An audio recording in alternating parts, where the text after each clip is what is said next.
오늘 우리 39강인데요. 구속에서의 성령의 사역에 대해서 함께 살펴보게 될 것입니다. 네, 오늘 우리 주제 말씀이 있습니다.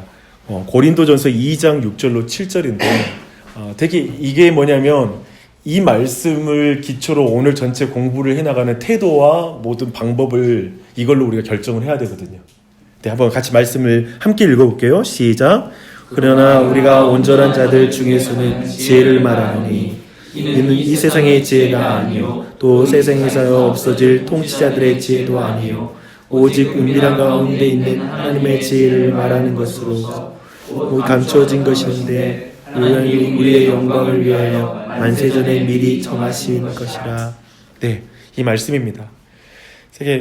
오늘 이 말씀을 누구에게 말하는 지혜냐면 온전한 자들 중에서 지혜를 말한다 라고 말하고 있습니다. 그러니까 온전한 자들에게 해당하는 지혜를 오늘 나누게 될 거예요. 그런 의미에서 이 자리에는 온전하지 않다라고 생각하는 사람이 있을 수 있겠죠. 근데 지금 오늘 공부는 정말 수준 높은 공부입니다. 아니요, 수준 높다고 이해하기 어렵다는 의미가 아니라 이 내용을 쉽게 우리가 받아들이기 힘든 내용이 될 수 있어요. 또 인정하기 힘든 내용일 수 있어요. 그런 내용인데요. 그런 의미에서 고린도전서 3장 1절에 보면 사도 바울이 이런 표현을 쓰거든요. 어떤 지식을 전달할 때 이건 어린아이 혹은 육신에 속한 자에게는 설교할 수 없는 내용이다. 가르칠 수 없는 내용이다라고 말하는 그런 지식들이 있어요. 쉽게 말하면 되게 어려운 지식이죠. 그런 의미에서 오늘 내용들이 그런 내용이 될 것 같습니다. 그리고 이것은 헬라인들이 관심을 가졌던 지혜가 아니다. 매우 실용적이든지 이 세상의 지혜의 차원, 왕들이 가진 지혜와는 다르다라고 말하고 있고 은밀한 가운데 있는 하나님의 지혜다라는 측면에서 오늘 내용이 그런 내용이에요. 구속에서의 성령의 사역이라는 이건 너무 신비롭고 그리고 이걸 쉽게 이해하기 어렵기 때문에 그런 성격을 가진 내용이라서 아마도 오늘 여러분 안에 되게 도전이 되는 시간이 될 것 같아요. 그래서 그 내용을 오늘 살펴볼 텐데요. 제가 로이드 존스라는 우리가 지금 그분의 강의를 제가 해설하는 차원으로 가잖아요. 사실 최대한 저는 그분의 어떤 의도를 최대한 나누고 싶은데 로이드 존스는 늘 어떠한 교리에 접근해 나갈 때 이런 자세를 취해요. 뭐냐면 되게 그 내용을 우리가 이해할 수 있고 내가 이해돼 안 돼라는 걸 평가하는 게 아니라 이건 하나님이 주신 진리이고 하나님의 지식인데 참으로 이 내용을 이런 태도와 자세로 접근해야 된다라는 그 되게 우리 안에 겸손함과 그리고 그 가운데 하나님에게 은혜를 구하며 나아가는 그런 태도를 취해요. 근데 저는 여러분에게 되게 이 로이드 존스에게 배울 거, 제가 유일하게 계속 공부하면서 배우는 한 가지는 이거예요. 로이드 존스의 이 태도를 배워야 된다. 사실 다시 한번 제가 이 중에는 로이드 존스를 모르신 분이 계시니까요. 로이드 존스는 20세기에 세계 최고의 설교자라고 불렸던 영국의 설교가입니다.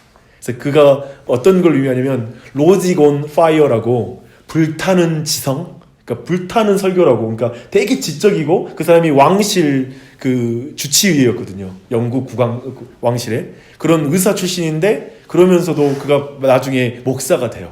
근데 그가 얼마나 좀 치밀했겠어요. 지적으로도. 근데 그 내용이 불타는 지성이었다라고 불리는 너무나 열정과 그리고 정말 그 지식이 굉장히 죽은 지식이 아니라 정말 역동적인 지식을 나눴거든요. 그래서 지금까지도 많은 사람들에게 영향을 주는 설교자인데 근데 정말 로이드 존스는 그런 의미에서 성경을 어떤 태도로 대해야 되는지를 우리에게 정말 알려줘요. 그래서 오늘 이런 마음, 어쩌면 성경이 얼마나 그걸 우리가 다뤄나갈 때 겸손해야 되는지를 생각하면서 나아갔으면 좋겠습니다.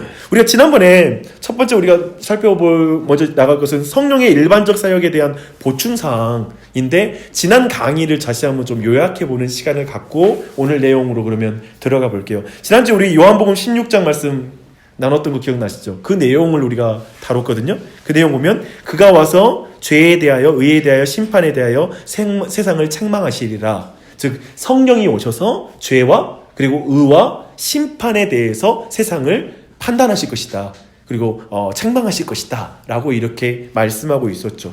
근데 그 내용 있잖아요. 성령이 와서 죄에 대하여 의에 대하여 심판에 대하여 한다는 말에 아닌 의미가 있어요. 이건 아니에요. 성령이 우리 영혼 안에서 죄와 의와 심판에 대해서 막 깨닫게 해주시는 성령의 내적인 사역이라는 의미가 아니라고 지난주에 우리가 살펴봤어요. 근데 우리가 알고 있는 일반적인 성령의 사역은 그런 거예요. 성령님이 우리에게 임해서 죄를 깨닫게 해주시고 느끼게 해주시고 의로우신 예수님을 알게 해주시고 이런 내용이잖아요. 그런 내용이 성령의 사역이다라고 생각하는데, 그런 의미에서 오늘 찬양이 다 그 내용이에요. 성령님께서 불로 임하셔서 우리 안에 죄를 태워주시고 우리 안에 채워주시고 이런 사역들. 근데 지난주에 우리가 봤던 요한복음 16장의 말씀은 그런 의미는 아니다라는 걸 살펴봤고요. 대신 이게 맞아요. 지난주 우리가 봤던 16장에 대한 정확한 해석은 성령님이 이 세상에 계신 것 자체로 행하시는 일이 있다. 성령님이 이 땅에 오순절날 임한 사건 그 자체로 의와 죄와 심판에 대해서 이미 메시지를 주고 있다. 그러니까 객관적으로 그게 내 안에 와서 깨닫게 해주는 것과 상관없이 이 세상을 향해, 그 마지막 단어잖아요. 세상을 향하여 판단했다고 표현하잖아요. 그런 의미에서 세상을 향하여 믿던 자이든지 믿지 않던 자이든지 모두에게 성령이 지금 이 세상에 임하여서 교회 가운데 계시다는 것 자체만으로 이미 세상을 향하여 이미 심판과 의와 죄에 대해서 분명한 증거가 되고 판단이 되었다라는 게 지난주의 해석이었어요. 그래서 우리가 다뤘던 내용이었습니다. 그래서 그런데 한편에 또 다른 측면의 지점들을 로이드 존스는 말해요. 특별히 책 보면서 재밌었는데, 근데 지난번 강의 때 집에 돌아가면서 내가 이 사실을 깨달았다고 그러면서 보충사항을 말해줘요. 그 내용이 어떤 내용이냐면 예수님을 부인하는 것이 죄이잖아요. 죄에 대해서 그렇게 심판당하잖아요. 근데 예수님은 선지자이자 교사이어서 하나님의 계시자인 하나님 자신의 아들로서 우리에게 그 일을 하신다라는 거예요. 그러니까 여전히 아까 말했던 내적인 사역 있잖아요. 어쩌면 그런 측면을 좀 더 말해주고 있는 것 같아요. 두 번째, 예수님만이 의라고 했잖아요. 우리가 지난번에 볼 때 성령이 임한 것 자체가. 그런 의미에서 예수님은 속죄를 통해서 우리의 의를 다루시는 제사장이다 라고 말하고 있고요. 첫 번째는 선지자이다, 제사장이다. 그리고 예수님이 최종적인 심판자이시잖아요. 말씀 지난주에 다뤘던 거. 근데 이제 만유를 그리고 사탄을 멸하시고 온 우주를 다스리는 왕이시다. 그러니까 로이 존스가 집에 돌아가면서 뭘 깨달았냐면 의와 죄와 심판을 이미 세상에 행하셨다. 성령이 계신 곳으로 했다는 그 의미를 예수님이 선지자이시고 제사장이시고 왕이신 것, 그 자신을 증명하셨다라는 것으로 또 다시 정리를 다시 한번 했다라는 것으로 이야기를 합니다. 지금 얼굴 표정이 그게 그 이야기가 똑같은 이야기인 것 같은데 이런 느낌이죠. 네, 그런 의미도 사실 될 수 있어요. 근데 로이 존스는 그 부분을 특히 또 강조하면서 다시 한번 요약해주고 있더라고요. 그래서 그 내용들을 한번 요약하고 갑니다. 근데 또 한 가지 지난주 우리가 봤던 거 뭐냐면 성령의 외적인 부르심에 대해서 살폈어요. 왜냐면 믿든지 믿지 않던 자이든지 성령님은 복음의 메시지, 그 메시지가 불신자나 신자 모두에게 전달되도록 일반적이고 외적인 그런 사역을 행하세요. 그래서 오늘날 우리가 알고 있는 전도라는 것이 이루어지는 거예요. 그리고 교회 안에서 복음이 선포되는 거예요. 항상 성령님이 이것을 사용하세요. 모든 믿던 자에게 믿지 않던 자에게 일반적으로 이 성령의 메시지 사역은 계속 이루어진다라는 걸 지난주에 우리가 살펴봤습니다. 근데 오늘 이제 이 외적인 부르심에 두 가지의 반응이 있어요. 한번 생각해봐요. 복음을 제시한 결과 두 가지 분류가 일어나거든요. 어떤 분류가 일어나면 사도행전 2장에서 보듯이 믿는 자와 믿지 않는 자가 복음을 듣는 자 안에 일어나요. 그렇게 됐을 때 마태복음 22장 14절에 어떤 말씀이 있냐면 청함을 받은 자는 많되 택함을 입은 자는 적으니라 라고 말하고 있어요. 청함을 받은 자는 많지만 택함을 입은 자는 적다 라고 말한 거예요. 근데 이 청함이 뭐죠? 이 청함이 외적 부르심이에요. 즉 일반적으로 복음이 예수 그리스도에 대해서 이것이 모든 믿거나 믿지 않는 자 모두에게 선포된다는 거예요. 그 사역이 일어나고 나서 그리고 그 중에 믿는 자가 나타나는 거죠. 그렇다면 제가 물어볼게요. 마지막 날에 땅끝까지 복음이 증거되어야지 마지막 날이 온다고 그러잖아요. 최종적인 마지막 이 세상의 끝이 온다라고 말하잖아요. 그 최종 모든 그 땅끝까지 복음이 증거된다. 그래서 세계 복음화라는 말을 쓰잖아요. 세계 복음화의 뜻이 뭔가요? 세계 복음화의 뜻. 이게 잘못 발음하면 세계 고구마라고 그런 말을 복음화가 뭐야? 이렇게. 예. 아무튼 썰렁하지만 잠깐 이야기해 봅니다. 근데 복음화란 뜻이 뭐냐면 모든 세상 사람들이 모두 복음으로 돌아온다는 의미가 아니에요.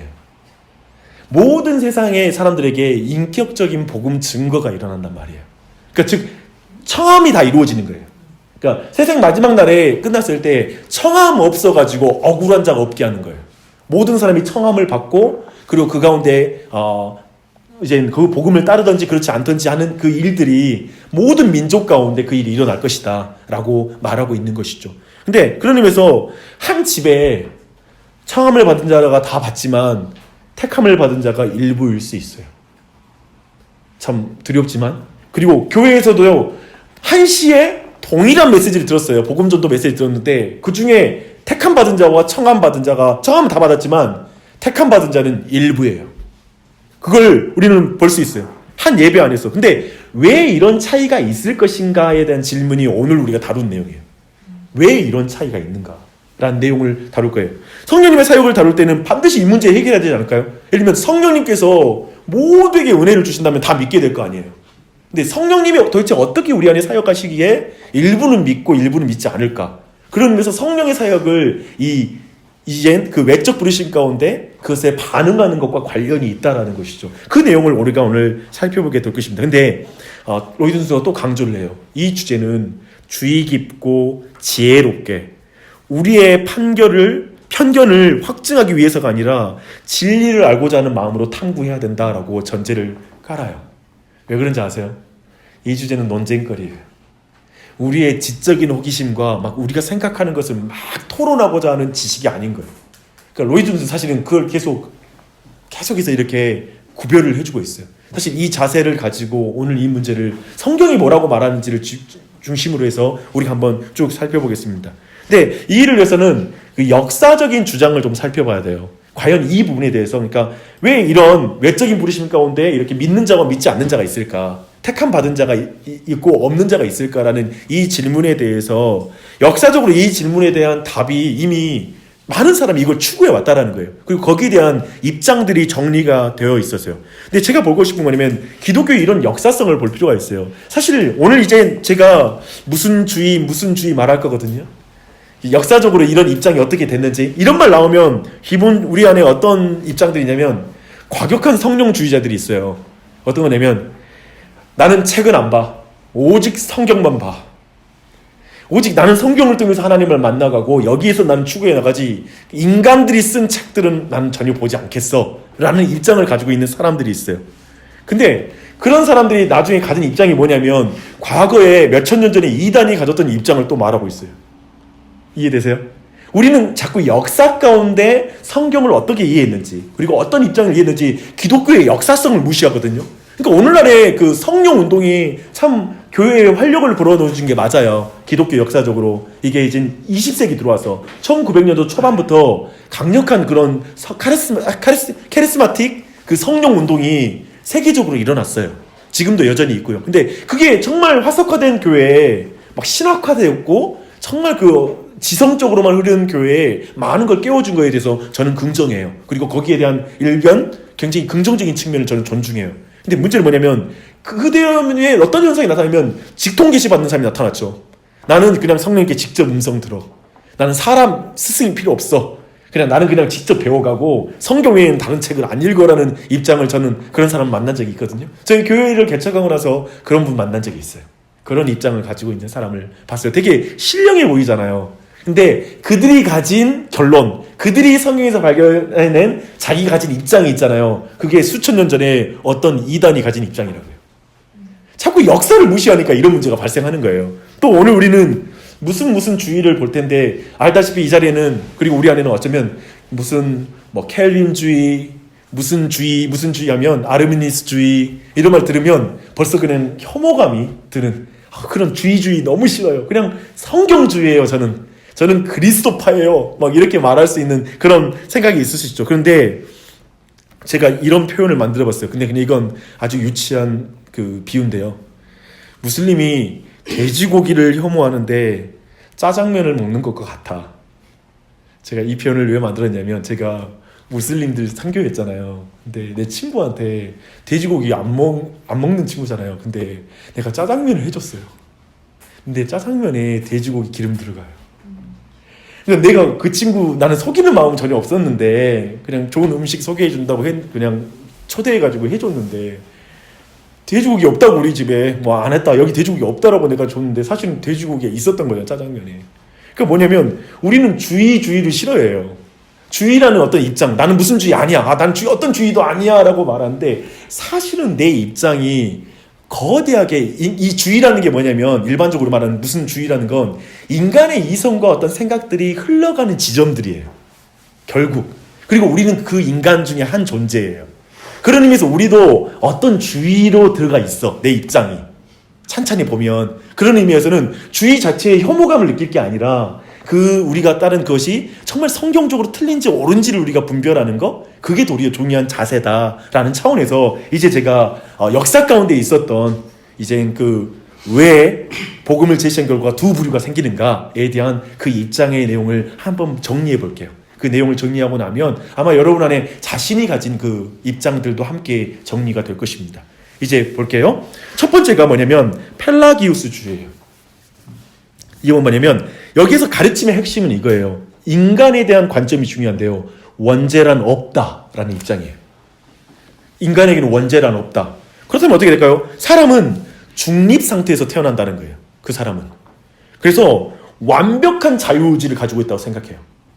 원죄 없고 그 다음에 완벽한 자유의지를 가지고 있어서 선이나 악이나 선택할 능력이 있다라고 보는 거예요. 인간에게.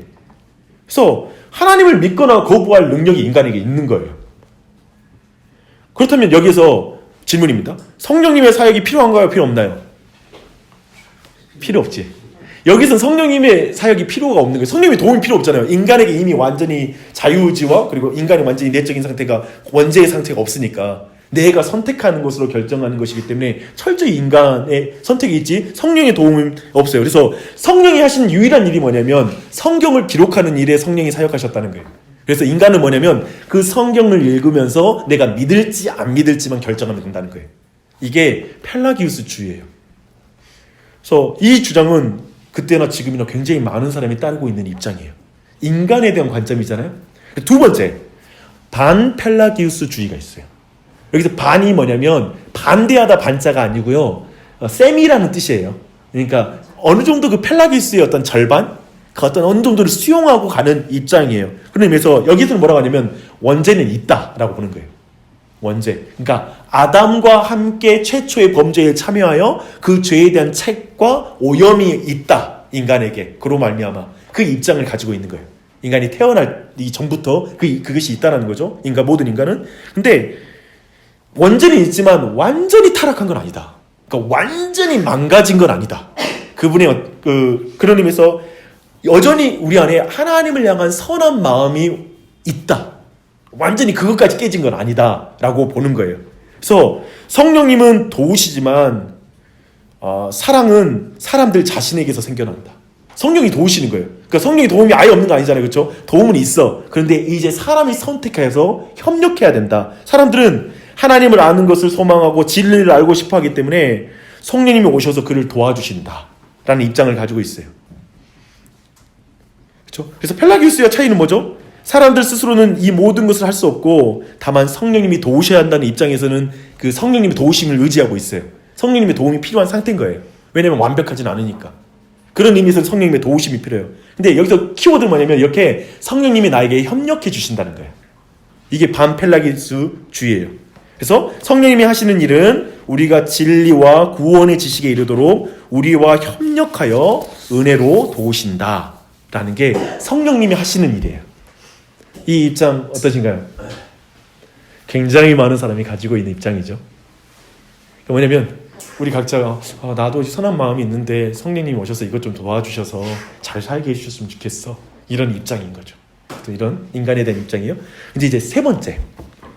이제 지금 이 순서가 역사적으로 나타난 순서거든요. 제 맨 처음에 기독교 역사에 맨 처음에 펠라기우스가 나타났고 그 다음이 반펠라기우스, 그 다음에 아르미니우스가 나왔어요. 근데 이 아르미니우스는 17세기 초에 네덜란드 신학자예요.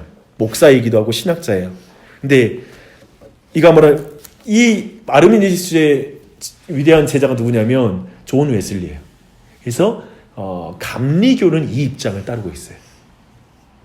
이 아르미니우스 주의를 따르고 있는 거예요. 그래서 그의 주장은 뭐냐면 사람은 전적으로 부패했다. 사람은 전적으로 부패했다. 그렇기 때문에 스스로는 아무런 희망이 없다. 이걸 말하고 있어요. 두 번째, 성령이 이 세상에서 태어난 모든 사람에게 복음을 받아들여 믿을 수 있도록 충분한 분량의 은혜를 주셨다. 지금 중요한 겁니다. 성령님이 이미 모든 사람에게, 그러니까 믿던 안 믿던 모든 사람에게 복음을 받아들일 수 있는, 그걸 믿을 수 있는 충분한 은혜를 주셨다는 거예요. 성령의 사역이 나타나죠, 그렇죠?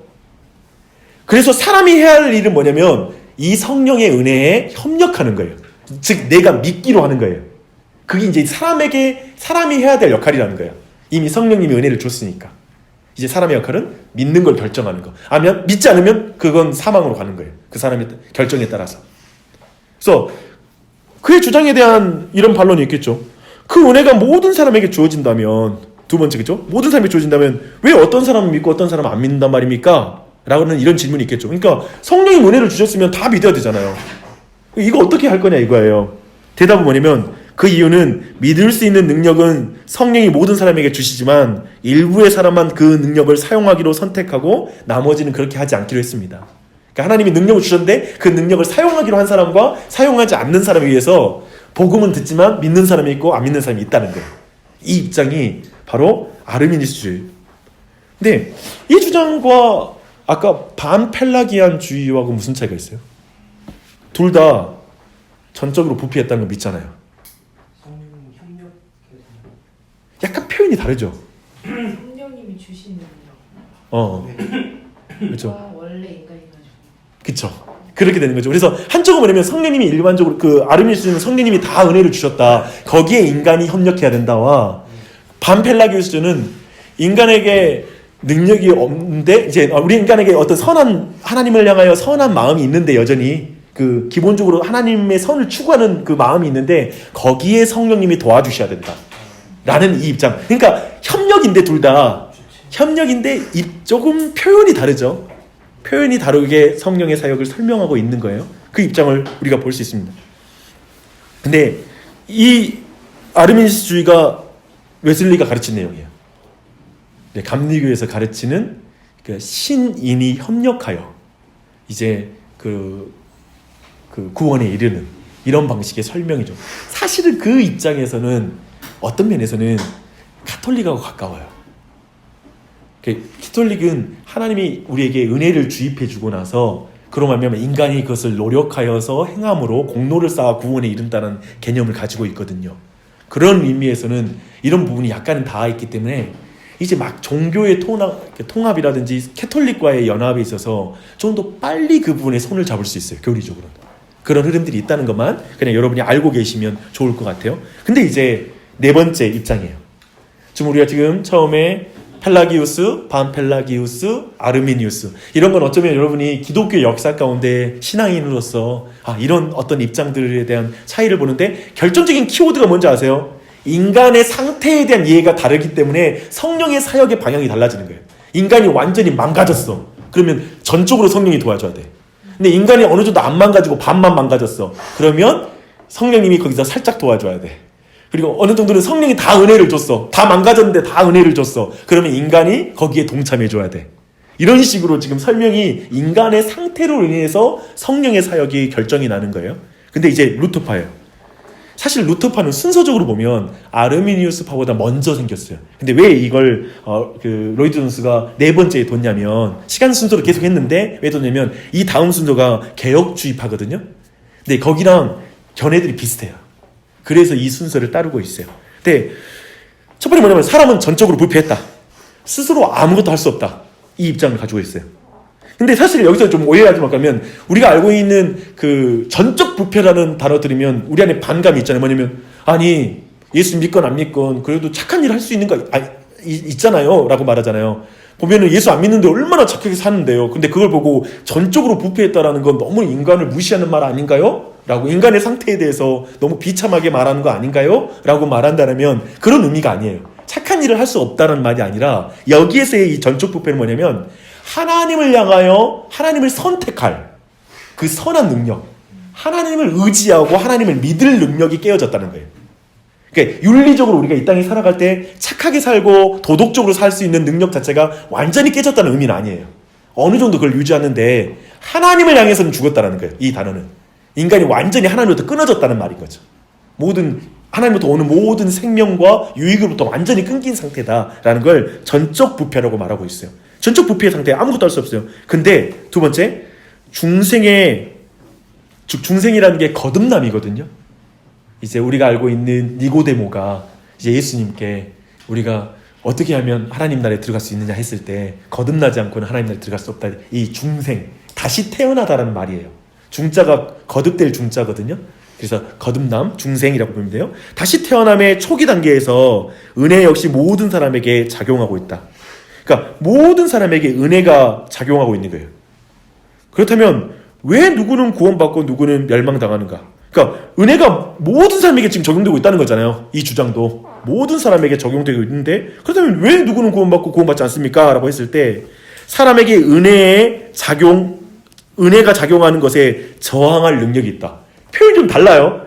은혜가 작용하는데 그걸 저항할 수 있는 권리가 사람에게 있다는 거예요. 나 이 은혜 안 받겠어. 나 이 은혜를 거절하겠어. 라는 그 권리가 인간에게 있다는 거예요. 이 입장이 루터가 가지고 있는 루터파의 입장이에요. 그래서 저항하지 않으면 구원받고, 그러니까 하나님이 막 은혜를 주는 거야. 감동을 주는 거야.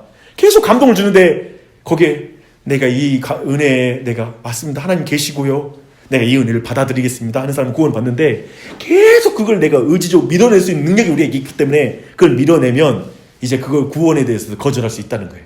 그런 입장을 가지고 있는 거예요. 그래서 사람에게 능동적으로 협력할 능력이 있는 것이 아니라, 그러니까 아까 말했던 사람에게 능동적으로 협력할 수 있다는 입장은 반팔라기안과 아르미니스주는 협력할 수 있다는 거잖아요. 근데 그 입장이 아니라 수동적으로 거부할 능력이 있다는 거야. 은혜를 주시는데 은혜를 거부할 능력, 이건 또 다른 거죠. 수동적으로 표현한 거예요. 지금 루터파는 그렇게 말하고 있어요. 근데 이제 마지막 개혁주의예요. 이제 개혁주의를 보면 여기는 우리가 알고 있는 장로교 웨스트민스터 요리문답을 따르고 하이델베르그를 따르는 하이델베르그 요리문답, 이것은 대륙에서의 신앙 고백, 그 독일 쪽에서의 하이델베르그고 동일한 신학을 영국에서는 웨스트민스터 신앙 고백서를 썼고요. 막 이런 게 네덜란드와 벨기에에도 이렇게 따른데 여기에 주요한 것은 영향을 끼친 사람이 칼빈이에요.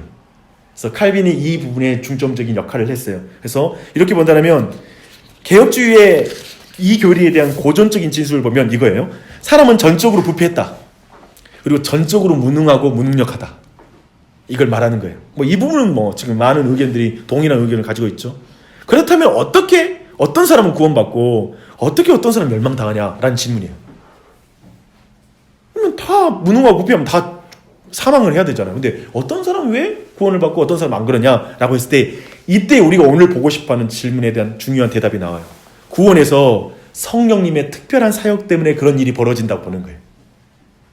성령님의 특별한 사역. 구원받은 사람에게는 성령님이 행하시기 때문에 구원받는 거고, 구원받지 않는 사람에겐 성령님이 행하지 않으시니까 구원받지 않는다라는 입장인 거예요. 그러니까 성령님의 전적인 사역이 필요한 거죠. 그러니까 막 내가 협력하거나 내가 거절하거나 이런 차원이 아니라 성령이 역사하시면 그 사람은 믿음 가운데 나온다는 거예요. 그렇다면 그걸 거절할 수 없는 그 불가항력적인 은혜가 있다는 거예요.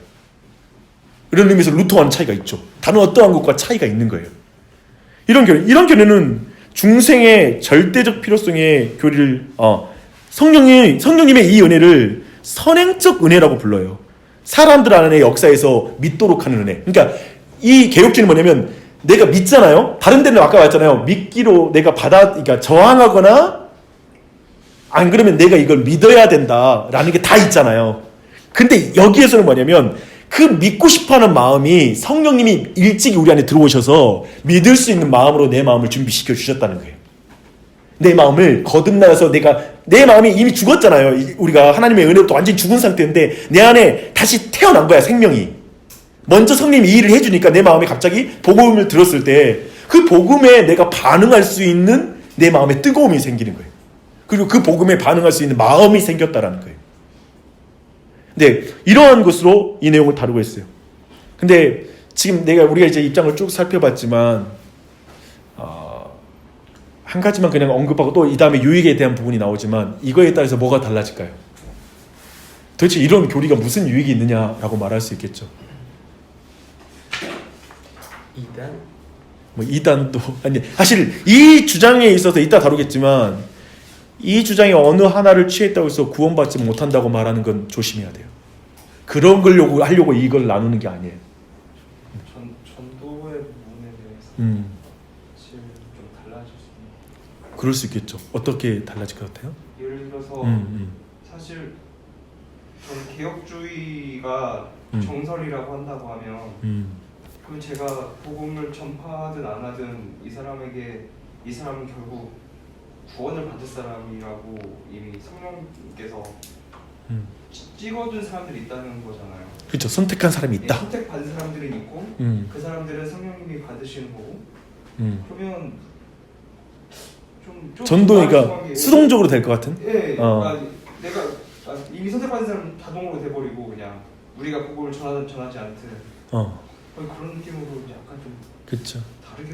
근데 이제 그 방금 말했던 그 내용에 좀 더 더하자면 뭐냐면 철저히 개혁주의는 어떤 입장이냐면 그 복음에 대해서 제시하지 않고는 외적인 부르심은 반드시 있어야 된다는 거예요. 그러니까 우리의 입장에서 전도 그리고 개혁주의 전도는 뭐냐면 내가 이렇게 말하고 내가 노력해서 사람들이 믿을 수 있는 게 아니라 성령님께서 그에게 감동을 주셔야만 믿는다라는 전제 아래 나는 반드시 그래도 복음을 들어서 그걸 사용해서 하나님이 성령님 역사하시니까 반드시 복음을 전하는 일은 있어야 되는 거예요. 이것은 순종의 차원이지 내가 이렇게 막 복음을 전했기 때문에 믿었다라는 그런 내 공로적 개념은 아닌 거야. 전도를 하고 나서 내가 너 복음 전했으니까 믿은 거야 라고 이런 식으로 말한 게 아니라 내가 복음 전했지만 성령님이 내게 은혜를 주셔서 믿게 됐어 라는 고백이 개혁주의에서의 그 고백이 가능한 거지.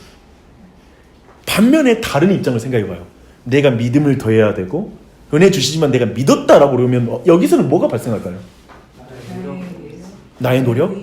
나의 의? 그러니까 내가 믿어서 결정해서 내가 하나님 선택한 거지 하나님이 나 선택해서 그런 건 아니야. 어쩌면 이런 입장이 끼어들 수 있는 그런 여지가 여전히 남겨있는 영역으로 계속 존재하잖아요. 그렇죠? 내가 거절 안 해서 하나님이 은혜 주셨는데 그걸 내가 거절 않고 받아들여서 그래서 이렇게 된 거야. 그런 의미에서 개혁주의의 입장은 뭐냐면 철저히 하나님의 은혜를 오래하는 거예요. 하나님의 은혜가 아니었으면 나 믿을 마음도 없었을 거예요.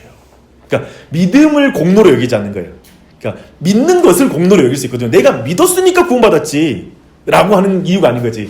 믿음조차도 주님의 은혜로 주셨어요 라는 고백이 가능한 거죠. 그러니까 저는 잠깐 제가 살펴본 이유는 뭐냐면 이런 유익을 본 게 뭐냐면 이렇게 전도할 때의 자세, 태도 이런 걸 만들어요. 만약에 그 사람 믿는 결정이 중요하고 저항한다 이런 개념이 강해지면 어떻게 되겠어요? 뭐냐면 믿을 수 있는 분위기로 다 만들고 믿게 만드는 걸 유도할 수 있는 거예요. 그 사람에게 믿는 게 중요한 거잖아요. 그러다면 전도의 입장이 뭐냐면 이 사람이 수용하냐 마냐가 중요하기 때문에 그 사람을 설득하는 전도가 되는 거예요. 이런 입장의 전도가 되는 거고 개혁주의적 입장은 뭐냐면 하나님이 이 사람이 은혜를 주시면 믿을 수 없으니까 주님께 은혜를 구하면서 그 일을 내가 행하는 거예요. 하나님이 역사해달라고 간구하면서 내 전도를 하긴 하지만 나를 사용해달라는 입장인 거야. 이건 그냥 통로일 뿐이다 라는 생각을 갖는 거예요. 굉장히 이런 건 태도가 다를 뿐만 아니라 입장이 굉장히 다른 거예요. 전도 하나만 놓고도 굉장히 다양한 입장이 나올 수 있는 다 각자마다 입장이 다른 거지. 태도가 달라지는 것이죠. 이해되시죠? 그런 의미에서 이런 교리가 먼 게 아니라 사실 우리 모두가 이 중에 어느 걸 취하고 있는 거예요. 어떤 사람은 하나님이 구원할 사람 뭐 구원하시겠지 라고 하면 그냥 나는 전도 안 해도 되고 뭐 어차피 그게 되겠지 뭐 이런 입장을 취하고 있는 사람이 있어요. 근데 이걸 하이퍼 칼빈이즘이라고 말해요. 하이퍼라는 말을 써요. 너무 극단적인 켈빈주의. 그러니까 하나님이 구원할 사람 구원하니까 뭐 예정한 사람 다 구원받을 테니까 내가 복음 안 전해도 되지 뭐. 어차피 하나님 나한테 은혜 주면 어차피 나도 변화될 테니까 뭐 내가 굳이 뭐 말씀 보려고 노력할 필요 없지 뭐. 어느 순간 마음 주시겠지 뭐. 이게 거의 운명론에 가까운 어떤 그런 입장. 이건 철저히 비성경적이죠. 그런 의미에서. 근데 켈빈은 그걸 말하는 게 아니에요. 사실은. 우리의 순종이 필요하다고 말을 분명히 강조하고 있어요. 근데 이 정도를 하되 로이드 존스의 입장은 뭐냐 했을 때 로이드 존스의 입장은 뭐냐면 타락의 교리를 이해하면 개혁주의적 견해를 따르지 않을 수 없다는 게 로이드 존스의 입장이에요. 아까 가장 중요한 전제는 뭐였죠? 인간의 그 타락의 정도에 대한 입장 때문에 성령의 역사는 그 하시는 사역의 정도가 다 달라지는 거예요. 방향이 달라지는 거예요. 질의 차이가 나타나는 거예요. 이해되시죠? 그게 철저히 나타나거든요. 근데 저는 여기에서 여러분 각자의 마음에 있는 지금 깊은 어떤 분에게는 있을 수 있는 마음의 찌꺼기를 아는데 뭐냐면 그러면 인간은 뭐야? 라는 마음이 있다는 거 알아요. 근데 그 부분은 조금 놔두고 이따 나중에 한번 질문하기로 하고 차근차근 좀 보게요. 근데 이유가 중요해요. 타락의 교리를 이해하면 개혁주의적인 견해를 따르지 않을 수 없다라고 말한다면 분명하게 뭐냐면 인간의 전적 타락을 믿을 때 이 개혁주의적 입장이 가능한 거예요. 그래서 청함은 받은 자는 많되 택함을 입은 자는 적으니라 라고 이 말하는 이 말씀의 이해. 그러니까 택함의 은혜를 입지 않고는 믿을 수 없구나.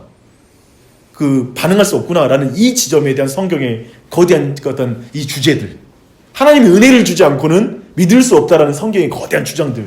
반복되는 주제들이 바로 이 택함의 교리 그리고 전적 타락에 대한 성경적 내용을 지지하고 있다는 것이죠. 그런 측면이 이 부분을 보고 있어요. 그래서 타락 시에 인류에게 일어난 일과 그 타락의 결과로 죄 가운데 있는 인류의 상태에 대해 우리가 어떤 견해를 가지고 있냐에 따라서 모든 입장이 결정된다라는 그것을 여러분이 명확히 정리하시면 되겠습니다. 근데 중요한 건 뭐냐면 그러면 여러 가지 입장을 봤잖아요. 근데 정말 우리 안에 정직한 이 부분을 접근한 태도는 진짜 성경이 뭐라고 말하느냐 이게 중요한 거예요.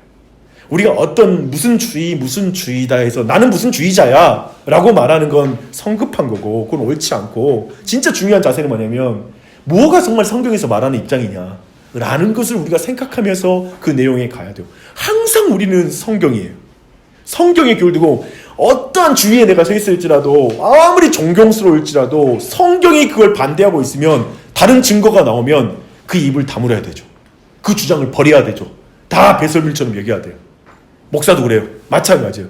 교회가 더 성경에 온전한 것으로 말하면 우리가 하던 일을 멈추고 어떠한 돈이 투자됐더라도 그 일을 멈추고 이 일을 다시 바꿔야 될 거예요. 그 일이 하나님 보시기 좋지 않으면 그 입장을 가져야 되는 것이죠. 그런 의미에서 이 교리를 우리가 방금 나왔던 이 교리를 우리가 고찰하는 이유와 좀 자세를 생각해 볼 필요가 있어요.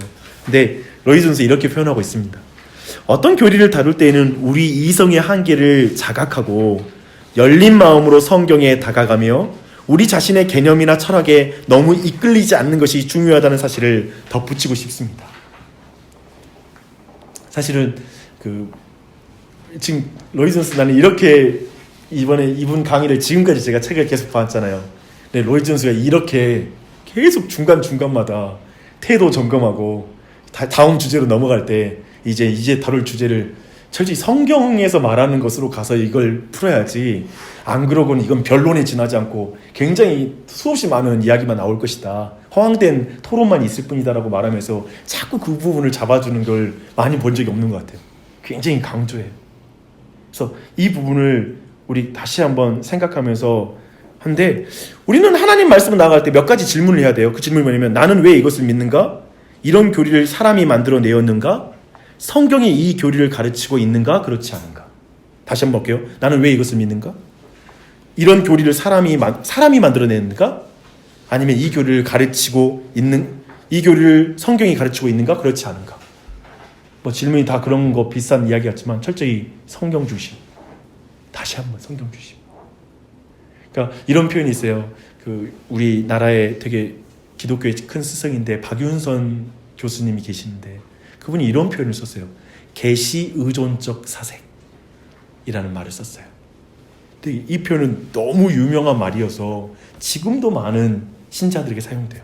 그러니까 철저히 기독교인의 사고는 계시를 의존해서 사색하는 것이지 그냥 계시와 상관없이 성경과 상관없이 나의 독자적인 입장, 철학적인 입장으로 성경을 계속해서 판단하는 것으로는 성경이 안 풀리는 거예요. 그리고 성경 안에서 온전한 하나님의 진리를 알 수 없어요. 철저히 성경에 의존해서 내가 사색하겠다는 입장에서 무슨 표현을 쓰냐면 성경이 가는 데까지 내 이성이 가게 하여 달라 해주십시오. 그러니까 내 이성은 사람의 이성은 그 너머에까지 막 이렇게 분방하게 사고하잖아요. 근데 성경이 가는 데까지 성경이 말하는 데까지만 내가 말하게 해주십시오. 성경이 멈추는 것에도 멈추게 해주십시오라는 그 간절함이 있는 것이죠. 이런 마음을 이 밤에 또 우리 자신이 가졌으면 좋겠습니다. 근데 이런 말을 로이 존스가 말하고 있습니다. 다행히도 우리는 이러한 일들을 이해함으로써 구원받는 것이 아닙니다. 아까 말했던 여러 주의가 있었잖아요. 펠라기우스부터 해서 개혁주의까지 이런 주의로 구원받는 것이 아닙니다. 이 사실로 인해 감사드립니다. 천국에서는 펠라기우스 주의자들도 있을 것이 분명하고 아르미니우스 주의자도 루터파도 있을 것임이 분명하기 때문입니다. 구원의 과정에 대해 잘못된 생각과 이해를 가지고 있는 사람이라 하더라도 하나님의 은혜로 구원받을 수 있습니다. 이게 굉장히 중요하고 사실 이게 첨예하게 나눠지는 거예요. 그러니까 이렇지 않다고 주장하는 개혁주의자가 있는 거예요. 이해되시죠? 절대 저쪽은 구원받을 수 없다라고 하는 입장이 있는 거예요. 근데 지금 로이드 존스의 입장은 이거예요. 근데 이 부분이 굉장히 중요한 거냐면 제가 오는 뭐냐면 어떤 무식쟁이라고 생각해봐요. 정말 배움이 없는 사람이야. 정말 한 번도 어떤 이런 주의라는 걸 생각 못하고 그저 그 마음 가운데 나 예수님 믿으니까 구원받아. 나 예수님 믿는 믿음이 있어. 근데 가장 정확한 표현이 뭔지 아세요? 하나님의 은혜로 구원받잖아요. 근데 하나님의 은혜로 믿는데 뭐 어떻게 하면 우리가 믿음으로 믿는 것으로 그 은혜 받았으면 확인되거든요. 그래서 어떤 사람은 그런 복잡한 신학체계가 없고 난 예수님 믿어요. 예수님이 내 죄를 위해서 죽으셨어요. 난 이 믿음으로 구원받는 걸 믿어요. 어쩌면 그렇게 말할 수 있다는 거예요. 그 사람은 펠라기우스도 몰라고 어떤 교리 주의도 모르는 거예요. 그런 의미에서 이 구원에 대한 영역에 있어서 어떤 주의로 너는 구원받고 안 받는다라고 평가를 할 수 있느냐? 그렇지 않다. 이 구원의 영역만큼은 하나님의 주권에 있다. 하나님의 속한 부분에 있어서 주는데 그럼에도 불구하고 그렇다면 구원받지 굳이 이게 구원의 문제도 아닌데 뭐 이렇게 귀찮게 이걸 배워야 되느냐? 이 질문이 나오잖아요. 근데 귀찮게 하는 이유는 성경이 이 주제에 대해서 많이 말하고 있기 때문에 그렇다라고 로이드 존스가 말해요. 저는 이런 태도가 너무 마음에 드는 거예요. 뭐냐면 우리는 귀찮아해. 우리의 지성은 뭐 이거 뭐 나누고 그래? 라는 말이지만 로이드 존스는 성경이 말하고 있으니까 우리는 배워야 된다. 성경이 침묵하고 있으면 안 배워도 되겠지만 성경이 이 주제를 너무나 많이 다루고 있으니까 우리는 여기에 대해서 충분한 지식을 알아야 된다라고 보는 거예요. 그런 의미에서 오늘날 우리가 성경 볼까 안 볼까를 우리가 선택할 수 있잖아요. 이 부분은 재미없으니까 안 봐. 이 부분은 재밌네, 흥미롭네. 그리고 때로는 성경 봐도 되고 안 돼도 되고 교회만 다니면 됐지. 이런 마음을 가지잖아요. 그것은 철저하게 성경을 주신 하나님에 대한 모독이에요. 진짜 이걸 기억해야 돼요. 뭐냐면 성경의 모든 말씀의 계시는 쉽게 말하면 그 모든 말씀을 배우라는 거예요. 그리고 이 모든 말씀을 통하여 토탈 스크립트 이 전체 말씀을 통하여 하나님을 온전히 알 수 있다는 게 성경의 가르침인 거예요. 근데 이 중에 핵심 가르침을 배우면 되죠. 구원받는데 뭐 이렇게 성경을 다 알아야 돼요. 예수가 내 죄를 위해서 죽었고 그리고 예수님의 십자가 나를 위해 죽었다는 사실 믿기만 하면 구원받는 거 아닌가요? 좀 그렇게 복잡하게 믿고 막 성경 보라 그런 말 하지 너무 의무감이 느껴지고 힘듭니다 라고 말한다면 그건 하나님이 말씀하신 게 아니죠. 맞아요. 단순하게 믿고 강도가 십자가 위에서 믿음 가운데 구원받는데 그가 성경 다 읽었겠어요? 그렇지 않아도 예수 그리스도를 의지함으로 구원받는 게 맞죠. 근데 우리가 강도 형편은 아니잖아요. 지금 뭐 십자가에 달려있는 것도 아니고 시간이 있고 이 땅을 살아가는데 성경까지 주어졌으니까 이걸 부지런히 배우고 통독하고 알아가는 건 우리의 의무예요. 그러니까 순종함으로 성경 읽어야 돼요. 실용적이기 때문에 성경이 있는 게 아니라 이건 하나님이 명령하셨고 하나님이 알라고 주셨기 때문에 나는 이건 읽어야 된다라는 마음으로 성경을 대하는 태도가 너무 중요하다는 것이죠. 그래서 그런 것들을 가지고 이 주제를 좀 다뤄야 된다라는데 로이드 존스가 이렇게 말해요. 저의 경험을 말씀드리면 기독교 교리를 이해하고 구원의 길 혹은 과정을 이해하는 것보다 더 믿음을 강화시켜주고 확신을 세워주며 앞으로 주어질 복된 소망과 확실성을 알게 해주는 것은 없습니다. 그러니까 로이드 존스의 경험은 뭐냐면 성경의 교리를 깊이 이해하고 배우고 하는 과정 속에 믿음이 강해지더라는 거예요. 그리고 마지막 날에 있을 영생의 소망이 더 강해지더라는 거예요. 그러니까 그런 의미에서 오늘날의 우리 안에 신앙의 피상성은 하나님을 깊이 알려고 하지 않는 마음, 성경을 깊이 알려고 하지 않는 그 게으른 마음이 어쩌면 우리의 신앙의 피상성을 만들어내는 거예요. 그래서 성경 정말 깊이 알아가자라는 그 갈망을 우리 안에 가져야 된다. 그래서 사실 나는 이 자리에 우리 지체들 와서 너무 행복하고 감사하거든요. 그래도 정말 여러 직장 가운데 바쁘게 지치고 여러 가지 할 일이 있다는 거 알아요. 근데 진짜 마음 결단하고 이 자리에 나온 게 어쩌면 여기 와서 그날은 확 깨닫는 게 있을지 모르지만 어떤 날은 밍숭밍숭할 수도 있겠죠.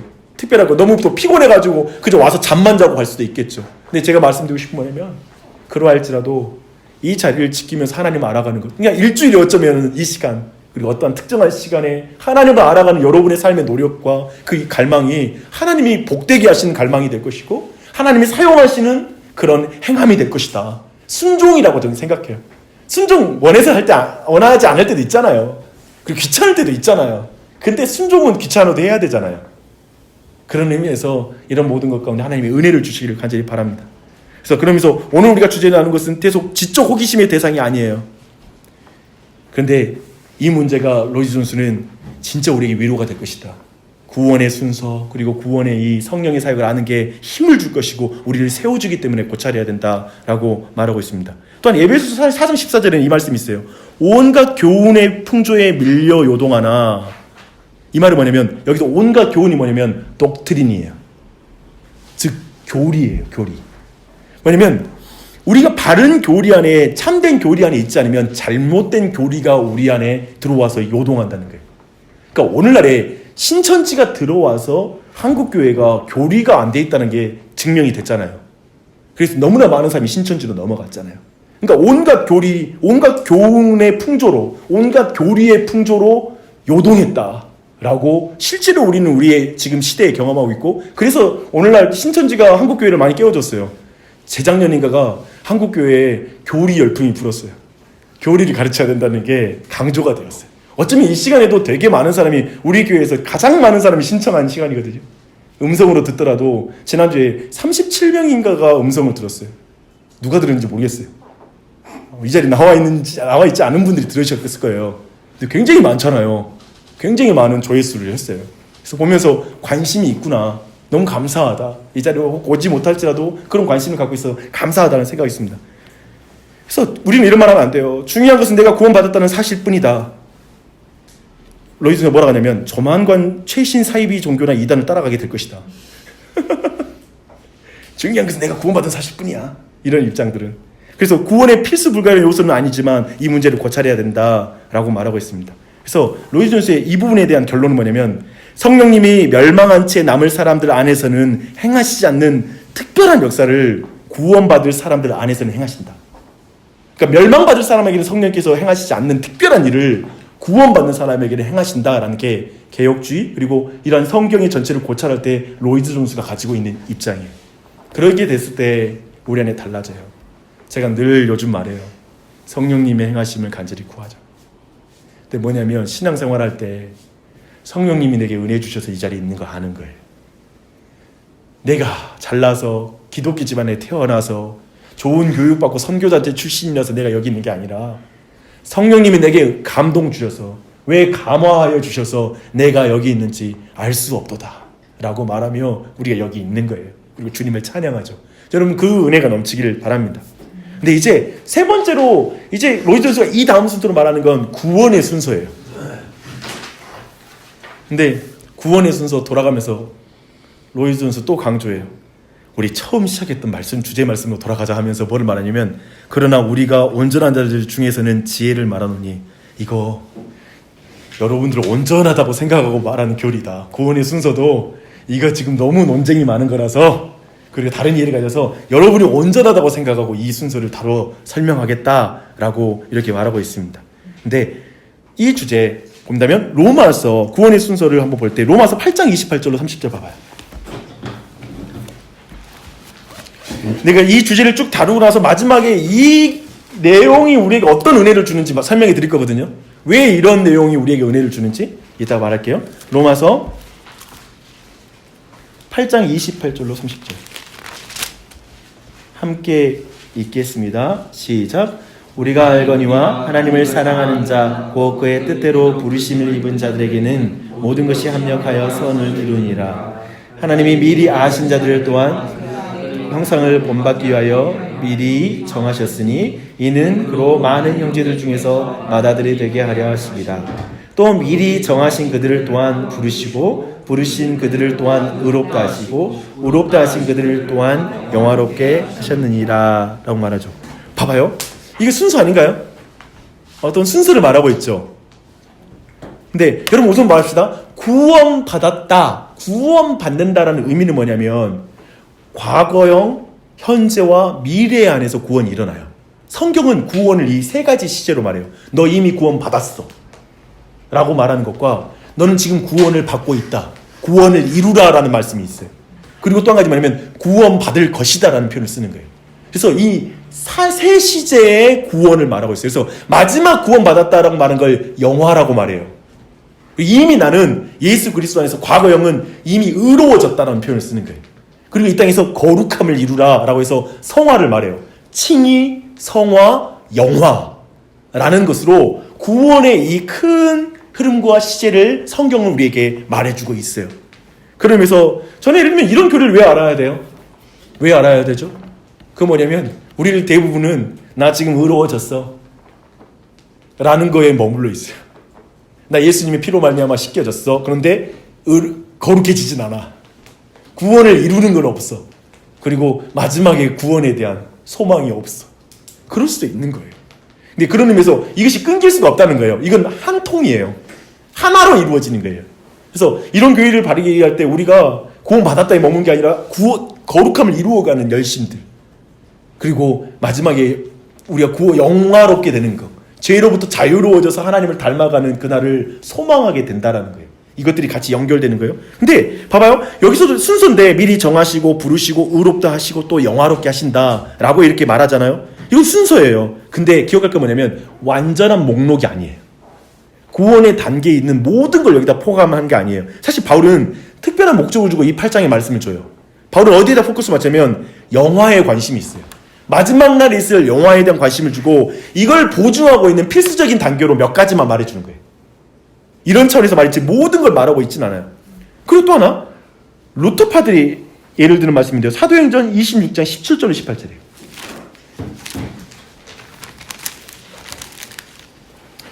사도행전 26장 17절로 18절 함께 읽어보겠습니다. 시작.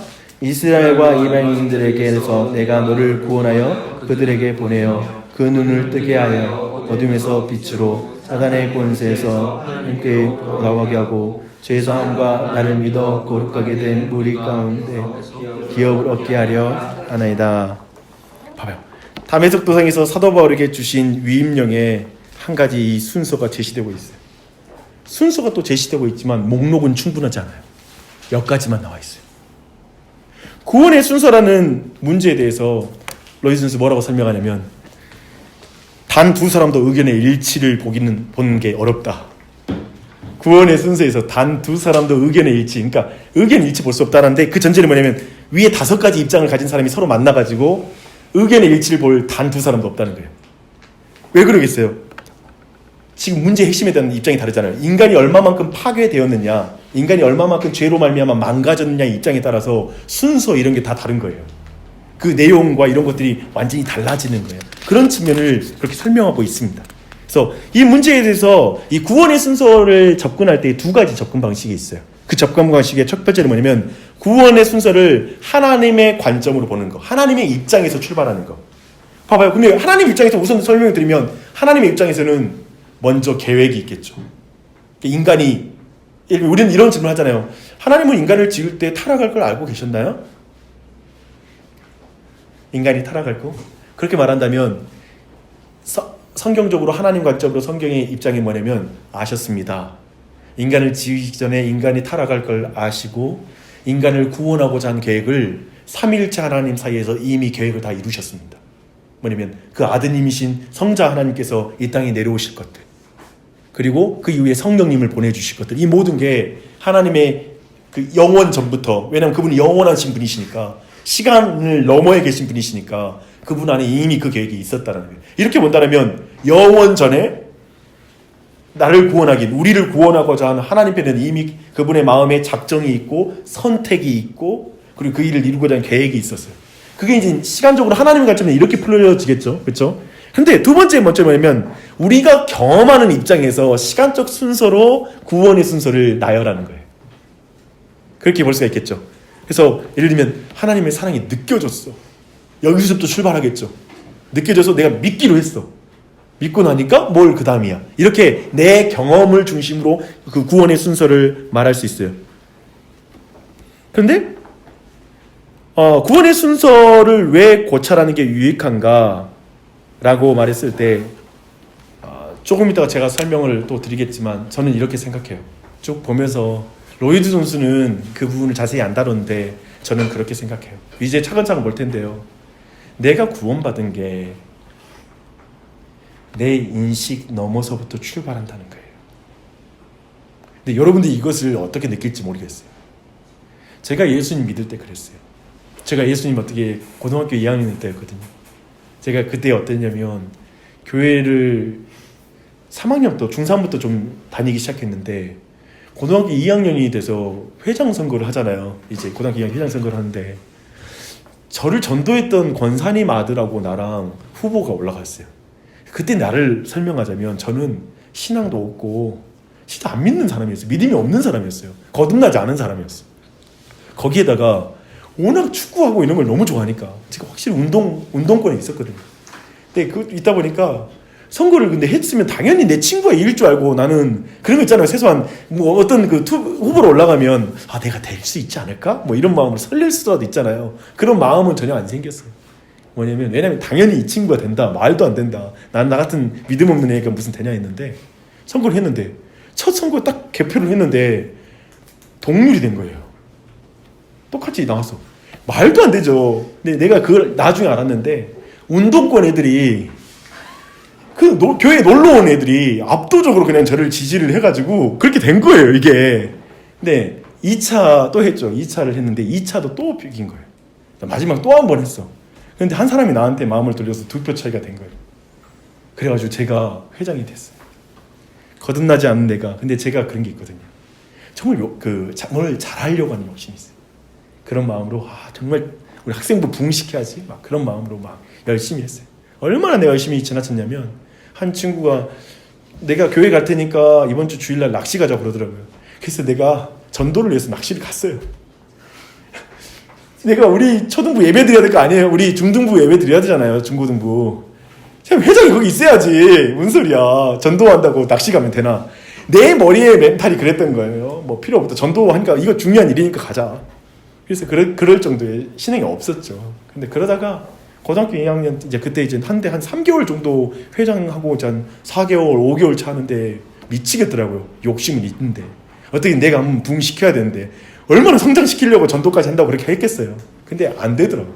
예배당은 큰데 애들은 10몇 명 모여있고 하도 내가 스트레스 받았는데 그 스트레스를 잊고 싶어서 얘 옆에 친구들이 술을 마셨었거든요. 그래서 내가 그 술을 마셨어요. 제가 거짓말을 안 보태고 제가 나의 그 영적인 갈등과 고뇌를 영적인 것도 아니지 인간적인 그 욕심과 이런 걸 고뇌를 지우고 싶어서 교회 생각이 학교에 수업 시간에 계속 생각나는 거예요. 아주 그 몰입형이죠. 그 뭔가 일에 대해서 몰입되는 그런 사람인 거죠. 학교 가서 계속 그 생각나. 뭐 해도 생각이 나는 거예요. 그래서 술을 입에 대기 시작했죠. 근데 제가 내가 3개월을 술을 마셨는데 제가 그때 알았죠. 내 안에 엄청난 잠재력이 있어요. 그 술에 대한. 우리 집 형제와 우리 아버님하고 전부 다 술 엄청 마시는 사람들이거든요. 그러니까 내가 그 사람들 보면 내가 안 믿었으면 그렇게 됐다 싶은데 사실 내가 그 증거를 알아요. 그 3개월 동안 내가 처음 술 되는 게 어려웠지. 그 다음부터 친구들 만날 때마다 내가 술 마시자 막 그런 사람이 됐어요. 네, 그때 한참 마시는데 7월 달이었어요. 7월 달이었는데 이제 그때 주찬양이라는 선교단체가 있었어요. 찬양팀이 있었는데 그 찬양팀이 전신갑주를 취하라는 그 앨범이 나온 거예요. 근데 그 앨범이 뮤지컬 앨범이었어요. 그리고 그 뮤지컬을 각 도시마다 돌면서 뮤지컬을 하면서 하는데 거기에 화요 모임에 그때 광주에 화요 모임이 있었어. 근데 그 화요 모임에 가서 참여를 하는데 그때 그 시간 놓치지 않았어요. 술을 마시고 다녔지만 그 시간 놓치지 않고 가는 그게 있었어요. 근데 그때도 갔는데 참 묘하더라고요. 근데 갔을 때부터 이상하게 마음이 이렇게 브로셔를 보는데 글자가 이렇게 분리돼가지고 쭉 올라오는 거 이렇게 특별한 체험이 뭐 이상한 체험 있잖아요. 우리도 오싹한 체험이 가자마자 이제 브로셔를 보는데 쭉 뭐가 올라오고 뭐 보는데 이상해가지고 내가 막 눈을 막 해가지고 왜 이러지 하면서 하다가 오늘 심상치 않은데 그런 느낌이 들기 시작했어요. 근데 이제 콘서트가 시작하고 한데 처음에 천지창조를 하는데 창조를 이렇게 하는데 이제 하나님, 성부 하나님과 성자 하나님의 듀엣 곡처럼 그린 곡이 있었는데 그 다음에 인간의 타락이 그려지고 나서 하나님과 아버지와 성자 하나님의 노래가 있는 장면이 있었어요. 근데 그 마지막 노래가 뭐냐면 아버지 날 보내소서 아버지 아픔 또한 나의 아픔 한 사람 또 한 사람 아버지 품에 안기리. 그리고 성부 하나님이 가거라 하는 장면 이렇게 이어지더라고요. 그 장면이 이어지고 나서 예수님이 내려오셔서 가상 칠언을 하는 장면에서 아버지 저들 용서해 주십시오. 저들이 하는 일을 알지 못합니다. 라는 말씀을 하는데 그 말씀 듣는데 갑자기 저한테 이렇게 들리는 거예요. 아버지 용주를 용서해 주십시오. 용주가 하는 일을 알지 못합니다. 라는 게 이게 내 주관적인 그 소리가 내 소리로 들리는 거예요. 용주가 내가 죄인인데 순간적으로 요즘 내가 죄 짓고 살았잖아요. 그런 생각이 확 스치는데 순식간에 내가 이전에 죄를 지었던 것들이 마치 영상처럼 내게 확 스치기 시작하더라고요. 그러면서 내가 죄인인 것이 깨달아지는 거예요. 내가 얼마나 큰 죄인인지가 내 마음에 막 벅차면서 또 한 가지 내가 그때 나를 고꾸라지게 한 진리가 있는 게 뭐냐면 이 사랑을 나 같은 죄인을 위해서 하나님이신 예수 그리스도께서 이 땅에 오셔서 죽으셨다는 사실이 내 안에 와닿는 거예요. 그때 제가 완전히 뒤집어졌어요. 뭐냐면 나같이 그러니까 우리는 그런 표현 하잖아요. 벌레 같은 난류에라는 표현 쓰잖아요. 근데 이걸 가지고 되게 자존심 상해하는 사람이 있더라고요. 인간이 왜 벌레야? 예를 들면 전적 타락을 싫어하잖아요. 인간이 왜 전적으로 타락했어? 마치 그런 자존심인데 근데 문제는 뭐냐면 그 벌레를 위해서 성자 하나님이 이 땅에 인간이 되셨어. 그럼 그 벌레는 뭐예요? 벌레의 모습을 보신 예수 그리스도를 생각하면 존귀 여기신 거잖아요. 나는 벌레라고 말하지만 난 전적 타락이라고 말하지만 사실은 그분의 은혜를 노래하는 거잖아요. 그분이 얼마나 큰 은혜를 베풀었는데 제가 그 순간에 만났던 건 뭐냐면 내가 알고 있던 복음의 차원을 넘어서는 거였어요. 뭐냐면 내가 인식하는 차원을 넘어서서 이 사랑이 영원전부터 시작된 사랑이구나. 이 사랑이 내가 인식하는 너머에서부터 시작된 예수님의 사랑이구나. 성자 하나님, 삼위일체 하나님이 총동원하여 나를 사랑하시는 거구나. 이 나 같은 죄인을 이라는 사실로 받아들여진 거예요. 그때 내가 뒤집어졌어요. 제가 만났던 복음이 그 복음이었어요. 그래서 제가 이 구원의 순서 제가 굳이 오늘 그렇게 자세하게 다루지 않을 텐데요. 보면 어떤 사람은 그리스도와의 연합, 칭의, 중생, 믿음, 양자됨, 회심, 회개와 돌이킴, 성화, 견인. 이 중에서 우리에게 인식되는 게 어딘지 아세요? 회심, 회개와 돌이킴, 성화 이 정도예요. 지금 내가 말하고 싶은 뭐냐면 성령님이 내 안에서 언제 중생시키셨는데 제 느낌이 그거였거든요. 그날 있잖아요. 가자마자 마음이 이상했잖아요. 뭔가가 시작된 느낌. 이미 집회가 시작되기 전인데도 뭔가 내 마음을 열어주고 있는 느낌이 있었거든요. 내가 그날이 뭔가 기대하게 되고 뭔가 있을 것 같은 느낌? 쉽게 말하면 우리는 복음을 받아들이기 전에 그리고 예수님이란 분을 우리 안에 받아들이기 전에 이미 몇 년 전에 시작됐을 수 있어요.